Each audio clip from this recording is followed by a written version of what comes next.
Hello friends, welcome to English is easy with Vishal.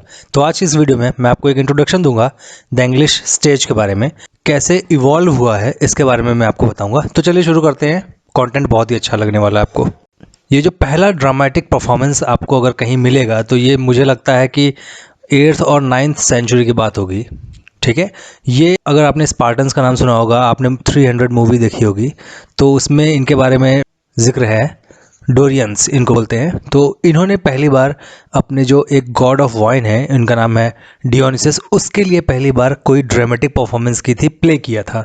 Okay, इसमें आपको dialogue भी मिल जाते हैं, इसमें आपको एक्शन भी मिल जाता है, इसमें आपको एक्टिंग भी मिल जाती है, और एक तरह का रूल था कि ये हमेशा हम लोग कॉमिक ही बनाएंगे और सीरियस कभी कभार ही रखेंगे, ऑलमोस्ट नहीं ही रखेंगे। ठीक है, तो ये पहली ड्रामेटिक परफॉर्मेंस है। डेट नहीं पता, इवन एग्जैक्ट टाइमिंग भी नहीं पता इसकी। आगे देखते हैं। फिर उसके बाद 10th सेंचुरी में क्या होता है कि चर्च ने डिसाइड किया कि यार ऐसा करते हैं कि हम लोगों को ज़्यादा से ज़्यादा अट्रैक्ट करने के लिए अपनी सर्विसेज को क्या करेंगे, इनैक्ट करेंगे, ड्रामेटाइज करेंगे। ठीक है, कि हम करते क्या है, बेसिकली कॉमन पीपल को नहीं पता है तो हम वो बताने की कोशिश करेंगे। तो ज़्यादातर उन्होंने ड्रामा शुरू किए, और वो शुरू किए संडेज़ में और जितने भी क्रिश्चियन के फेस्टिवल आते थे उसमें। ठीक है, इसमें आपको एक जो प्ले होता है उसके सारे के सारे एलिमेंट्स मिल जाते थे, जैसे कि ड्रामेटिक प्रेजेंटेशन कैसे करनी होती है, वो नरेटर भी आता था कई बार, और जो एक एक्चुअल जो स्टेज परफॉर्मेंस की स्पिरिट होती थी वो देखने को मिलती थी। मगर इसमें क्या चीज़ नहीं होती थी, दैट इज़ सीन चेंज नहीं होता था। मतलब किसी भी सिंगल एक छोटा सा इंसिडेंट हो गया, इसको ही प्रेजेंट कर देते थे। और ये ज़्यादातर लिए कहाँ से जाते थे, इनका जो रिसोर्स होता था वो होती थी बाइबल। ओके, इसमें आपको किसी भी तरह का compilation of series of events, वही बात मैं बोल रहा हूँ आपको कि एक ही जो प्लॉट था उसी को लेकर चलते थे। ना ही सीन चेंज होता था, ना ही इसमें तरह तरह के इवेंट्स होते थे, सिर्फ एक इवेंट का एक प्ले। ठीक है, जैसे कि आपने स्कूल्स में देखा होगा वैसे ही कुछ। और कोई भी इंसिडेंट दूसरी जगह पे नहीं होता था, ना ही उसमें दूसरी टाइम होती थी, ना ही उसमें दूसरा प्लेस होता था। मतलब वो वहीं शुरू हुआ और वहीं ख़त्म हो गया। तो इस तरह का हम लोग लेके चलते थे उस टाइम पे। आगे देखते हैं। फिर उसके बाद क्या हुआ, चर्च की जो अथॉरिटीज़ थी उनको थोड़ा सा सस्पिशन होने लगा कि यार हम लोग जो कर रहे हैं ये जो है स्पिरिचुअल बेनिफिट से ज़्यादा इंटरटेनमेंट का साधन बनता जा रहा है। मतलब ये जो प्ले है, ये हम लोग जो जिस थॉट के साथ शुरू किया था ये वो ना होके कुछ और हो गया है। मगर इसके बाद भी ये लोग उसको रोक नहीं पाए, और फिर बाइबल जो है वहाँ से हम लोगों ने जो थीम्स उठाना शुरू किया, और उसके बाद हम उसको इनैक्ट करते रहे। एग्जाम्पल के तौर पे अब जो क्राइस्ट का जो बर्थ है वो भी एक तरह का प्ले ही है, और लेज़रस अगर आपने पढ़ा होगा तो वो भी एक कैरेक्टर था, उसके साथ भी एक इंसिडेंट हुआ था। ठीक है, उसका सर कलम कर दिया गया था वगैरह वगैरह। तो इन सब कुछ चीज़ों को इनैक्ट किया गया था वहाँ पे। तो there were not much action but a good deal of simple dialogues वहाँ पे थे। तो वहाँ पे जितनी भी बिब्लिकल स्टोरीज होती थी उनको ड्रामेटाइज किया जाता था। और या फिर क्या किया जाता था, किसी भी सेंट जिसके बारे में डिस्क्रिप्शन दिया गया हो बाइबल में, तो उसकी लाइफ को दिखाया जाता था। तो इन तरह के प्लेस को हम लोग क्या बोलते थे, मिरेकल प्लेस बोलते थे, सेंट प्लेस बोलते थे, मिस्ट्री प्लेस बोलते थे। एग्जाम्पल के लिए आपको मैं बता दूं, the word and the child.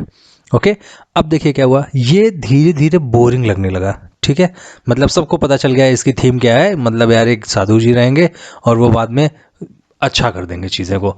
ठीक है, तो लोग बोर होने लगे, तो इसके लिए क्या किया गया कि उसमें चेंजिंग की गई। जो चीज़ बाइबल में नहीं है उसको भी ऐड किया गया। क्या करके, इसका एग्जांपल आपको दिखाता हूँ मैं।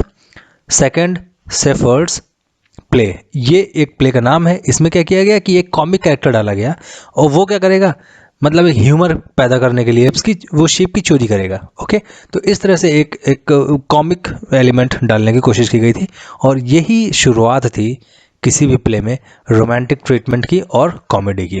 ठीक है, आगे देख। The next drama was affected by tendencies of age. तो आगे जितने भी तरह के प्ले आए, तो जैसे जैसे चर्च साइड होता गया और नए अलग अलग तरह के प्लेज आते गए, मगर रिलीजन इसमें हमेशा से डोमिनेट किया है। 14th सेंचुरी का जो लेटर पार्ट था उसमें क्या हुआ कि एक फॉर्म है जो कि एलेगरी बोलते हैं जिसको। तो उसमें क्या होता है कि एब्स्ट्रैक्ट क्वालिटीज़, मॉरल वर्च्यूज़, या फिर वॉइसेस जो होती हैं, लोगों की कमियां जो होती हैं, उन सबको एक कैरेक्टर के तौर पर प्रेजेंट किया जाता है। ठीक है, तो इसमें जो क्या हो गया, बस सिंपल सी बात है कि अच्छाई और बुराई की लड़ाई होती थी, और यही एक स्टोरी का थीम होता था हमेशा। Characters were replaced by, for example के लिए बता दूं आपको, जैसे कैरेक्टर का नाम रख दिया गया इग्नोरेंस, वाइस, एक्सपीरियंस, स्लॉथ बहुत ही आलसी, ड्रंकननेस, मिस्टर बैडमैन। ओके, तो ये सब जो है ये प्लेज हैं और इन सब पे थीम बना के हम लोग कैरेक्टर्स के नाम देके उनकी क्वालिटीज़ को ही उनका नाम देके हम लोग एक स्टोरी डिपिक्ट करते थे। ठीक है, तो एक आपको बहुत बड़ा नाम मिलेगा यहाँ पे जिन्होंने एलेगरी को एक बहुत ही अलग लेवल पे पहुँचा दिया, दैट इज़ मिस्टर जॉन बनियन। अगर आपको इनके लिखी हुई कुछ क्रिएशंस का नाम याद होगा तो आप मुझे ज़रूर कमेंट में बताइएगा। There was moral for common people और that's why they started calling it morality play. Everyman, the castle of perseverance, mankind, ये सब मॉरल प्लेस के, मॉरलिटी प्लेस के एग्जाम्पल्स हैं। आगे देखते हैं मॉरलिटी प्लेस। और ये भी क्या हो गया भाई साहब, टाइम के साथ देखिए लोग बोर होने लगते हैं, तो ये भी उनको क्या लगने लगे, डल लगने लगे और बहुत ही ज़्यादा प्रोजी, मतलब कह लीजिए कि बहुत ज़्यादा वर्ड्स यूज़ कर रहे हैं, एक्शन नहीं मिल रहा है, डायलॉग बहुत लंबे लंबे चलते, वो परेशान हो गए और उन्होंने एक चीज़ इसमें भी इंट्रोड्यूस की। What is that? इंटरल्यूड। ठीक है, तो इंटरल्यूड क्या होता है? एक play with in a play होता है। ओके, और ये एक तरह का complete independent one act play होता था, मतलब कि इसका जो मॉरलिटी प्ले की जो थीम है, स्टोरी है, उससे कोई लेना देना नहीं है। ठीक है, दे वर एक्टेड अलोन और इसका जो सिंपल होल सोल पर्पस था वो क्या था कि ऑडियंस को अम्यूज़ करना, एंटरटेन करना। एक इंटरल्यूड का एग्जांपल, द 4 पीस। 4 पीस किसके लिए स्टैंड करते हैं आपको सबको पता है, बहुत बार डिस्कस किया हुआ है, बहुत बार लोगों ने कमेंट में भी मुझे बताया हुआ है। आर्गुमेंट एंड कॉमेडी इसमें आपको साफ साफ दिख जाएगी। फिर इंटरल्यूड्स में क्या होने लगा कि actual characters of human type began to appear. तो अब जो ह्यूमन है, वो जो कैरेक्टर्स हैं जो कि पूरे के पूरे ह्यूमन टाइप है, हमारी सोसाइटी के जो कैरेक्टर्स हैं वो सीधे सीधे इसमें आने लगे। ठीक है, और ये इंटरल्यूड्स इतने फेमस हो गए कि लोग मॉरलिटी प्ले को देखना कम, मतलब वो आते थे मॉरलिटी प्ले देखने, क्योंकि भाई साहब इसी बहाने उनको क्या मिल जाएगा, इंटरल्यूड देखने को मिल जाएगा, और इंटरल्यूड जैसे ही खत्म होता था वो चले जाते थे, मॉरलिटी प्ले बचा हुआ बाद का देखते ही नहीं थे। तो इस तरह से क्या हुआ कि इसमें जो ह्यूमन टाइप के जो कैरेक्टर्स थे वो उनकी एंट्री हुई। They had no good design या फिर वैल्यू उनमें नहीं थी, मगर इससे हुआ क्या कि लोगों का जो इंटरेस्ट था वो डाइवर्ट हो गया। अब एब्स्ट्रैक्ट चीज़ों के बारे में ना सोच के वो एक्चुअल कैरेक्टर्स के बारे में सोचने लगे थे। और इन इंटरल्यूड्स की जो सब्जेक्ट थी, मतलब कि बहुत ही वाइड रेंज था, बहुत ज़्यादा तरह तरह के इंटरल्यूड्स लिखे जाने लगे और ये लोगों को पसंद भी आया। क्यों भाई साहब? क्योंकि इसमें हम लोग को डायरेक्ट रेफरेंस मिल रहा था किसका, लाइफ का और लोगों का, जिनको हम अपनी आंखों से देख रहे हैं। ठीक है, ईमानदारी, जितनी भी चीज़ें हैं ये सब एब्स्ट्रैक्ट हैं, लोग उसको कंक्रीट चीज़ें पसंद करते हैं जो उनकी आंख को सामने दिख रही हो, उससे ज़्यादा रिलेट कर पाते हैं। स्लोली इट बिकेम, तो ये धीरे धीरे बहुत पॉपुलर हो गई, दो it was independent in existence. और इसी वजह से क्या हुआ कि भाई साहब कैटेगरीज पैदा होने लगी, that is tragedy, comedy and mixture of both comedy and tragedy. अब इधर क्या हो रहा था, एजुकेशन वाली डिपार्टमेंट में जहाँ के लोग पढ़े लिखे हैं, that is Oxford and Cambridge. Okay, तो वो लगातार क्लासिकल प्लेस की को पढ़ते आ रहे थे और उसका एग्जाम्पल हमको दिखता है गोरबुडक, जो कि अप्रॉक्सीमेटली 1560s में लिखा गया था। ओके, और ये रोमन राइटर सेनेका के उस पर बेस था। इसमें जो चीज़ थी वो थी एक कोरस। कोरस का मैं आपको यहाँ पे बता दूं कि लोग डायलॉग्स कम बोलते थे और कोरस ज़्यादा चलता था, सिर्फ एक या दो कैरेक्टर्स के पास ही डायलॉग होता था। ये एक्चुअली क्यों होता था, ये इसके बारे में मैं अभी बताऊंगा आपको कि कोरस का क्या रोल था। अभी हम लोग जान लेते हैं कि एरिस्टोटल ने क्या कहा था प्लेस के लिए। उन्होंने 3 यूनिटीज़ की बात की थी। ठीक है, वो यूनिटीज़ क्या हैं? Unity of time, that is कि कोई भी प्ले या स्टोरी या एक्शन क्या होगा, एक दिन से ज़्यादा का नहीं हो सकता है। Unity of place, what is that? The scene of the incidents, unity of one place. इसका मतलब ये हुआ कि जो भी कैरेक्टर थे वो कांस्टेंट रहेंगे और एक ही जगह पे पूरा का पूरा प्ले करेंगे, वो इधर से उधर मूव नहीं कर सकते हैं। इम्तियाज अली की पिक्चर नहीं चल रही है। The unity of action, what is that? वो क्या था कि आपको भाई साहब एक ही प्लॉट लेके चलना है, साथ में आप किसी तरह का कोई माइनर प्लॉट से सबऑर्डिनेट प्लॉट लेके नहीं चलोगे। इसका जो सिंपल एम था, एरिस्टोटल जब ये चीज़ प्रोपोगेट कर रहे थे तो उनके दिमाग में क्या चीज़ थी, वो प्रिजर्व करना चाहते थे किसको, ड्रामेटिक यूनिटी को। उनको लगा बाद में कि यार मुझसे गलती हो गई, ये अगर हम लेके चलते हैं तो फिर और ज़्यादा डिफ़िकल्ट हो रहा है। तो उन्होंने क्या किया, आगे बताता हूँ मैं आपको। फिर उन्होंने फिर से 5 डिवीज़न सजेस्ट किए और एक नया मॉडल बताया। तो दैट इज़ फर्स्ट वाला क्या था उसका, the exposition. What is that? That is a opening situation. और इसमें ऑडियंस को पता चलता था, ठीक है, कैरेक्टर्स के बारे में और हर कैरेक्टर का इंटेंशन की, मतलब ये कहानी में है तो क्यों है, ये विलन है कि हीरो है कि दोस्त है, क्या है, वगैरह वगैरह। ओके, और यही ड्रामेटिक एक्शन को डेवलप करता था।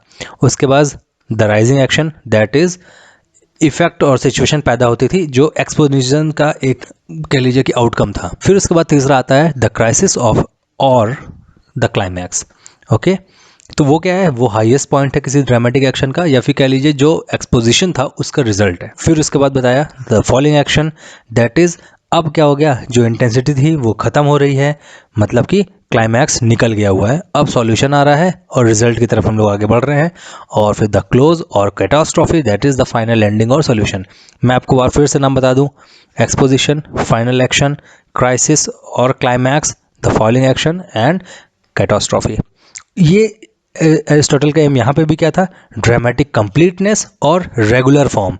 मतलब वो नहीं चाहते थे कि जो मैं रूल्स बता रहा हूँ इससे इतर भी कोई बंदा कोई चीज़ क्रिएट करे, ठीक है। तो जो मैं फॉर्म बता रहा हूँ इसी के आगे चलते चले जाना है, वो उनकी समझ थी, उसी के अकॉर्डिंग वो काम कर रहे थे। ग्रीक ड्रामा में जैसे आपको मैंने बताया कि वो डियोनिसस के लिए गाने गाते थे और उनकी पूजा करते थे, तो इसी गाने की वजह से ही कोरस की एंट्री हुई प्लेज में भी। तो जो मेन कैरेक्टर था वो उसी के पास कुछ डायलॉग होते थे और वो अपने किसी फॉलोअर से बात करता था। टाइम आता है और चीज़ें चेंज होती हैं और फिर उसके बाद डायलॉग्स आ गए और कोरस रिप्लेस हो गया। तो कोरस का बेसिकली काम क्या होता था, कई बार क्या होता था कि हम लोग स्टेज पे बहुत सारी चीज़ें नहीं दिखा सकते हैं। जैसे मान लो कि अभी तक हम लोग क्या कर रहे थे, सीन नहीं चेंज कर रहे थे तो ज़्यादा हमको एक्सप्रेस नहीं करना पड़ रहा था। अब मान लीजिए सीन चेंज हो रही है, ठीक है, वो इटली के एक शहर से दूसरे शहर में जा रही है, तो फिर हम लोग को कैसे बताएंगे ऑडियंस को कि हाँ भाई अब ये दूसरी जगह हो रहा है। तो कोरस वहाँ पे अनाउंस करती थी या फिर गाने गा के बताती थी। तो वहाँ पे lack of scenery, of stage, इसके वजह से क्या हुआ कि कोरस को डिस्क्रिप्शन देना पड़ता था, एक्सप्लेन करना पड़ता था, तो इसलिए कोरस की वहाँ पे ज़रूरत थी। 3 यूनिटीज़ धीरे धीरे गायब होने लगे। और कोरस का दूसरा जो काम था वो ये था कि हम लोग को ब्रेक मिलता था, रिलीफ मिलता था, किससे, तो जो भी ड्रामा चल रहा है उससे थोड़ा सा अलग, जो जैसे जो इंडियन मूवीज़ में जो गाने डाले गए लगभग वही अपने कॉमिक रिलीफ डाला, तो वो भी एक तरह का रिलीफ का ही काम करता था जो कि सर्व करता था कोरस क्लासिकल ड्रामाज में। आगे देखते हैं। फिर क्या हुआ कि एक प्ले बनाया गया गोरबुडक, जिसके बारे में मैंने पहले डिस्कस किया हुआ है अभी। तो वो स्लाइटली एक्सपेरिमेंटल था, क्यों, क्योंकि ये फिर क्या हुआ, जो बाद में जो इंग्लिश ड्रामेटिस्ट्स आए और उन्होंने इस चीज़ को पूरी तरह से नकार दिया और इन्होंने अब जो इनके प्लेस थे और तब से लेके आज तक इवन इनका जो प्ले होता है ये unlimited unspecified period of time और एक्शन तक जाता है। इसमें जो कैरेक्टर्स होते हैं वो प्लेस टू प्लेस मूव भी करते हैं और इसमें हम लोग माइनर प्लॉट भी चलाते हैं जो कि मेन प्लॉट के साथ साथ चलते रहते हैं। मतलब कि एरिस्टोटल की हम लोगों ने सारी बातों को नकार दिया हुआ है और आज हम लोग नए तरह से प्लेस लिख रहे हैं, बहुत सारे एक्सपेरिमेंट्स हो रहे हैं। तो आगे मैं आपको इसी तरह की और एजुकेशनल वीडियो देता रहूँगा। Thank you so much, God bless you all.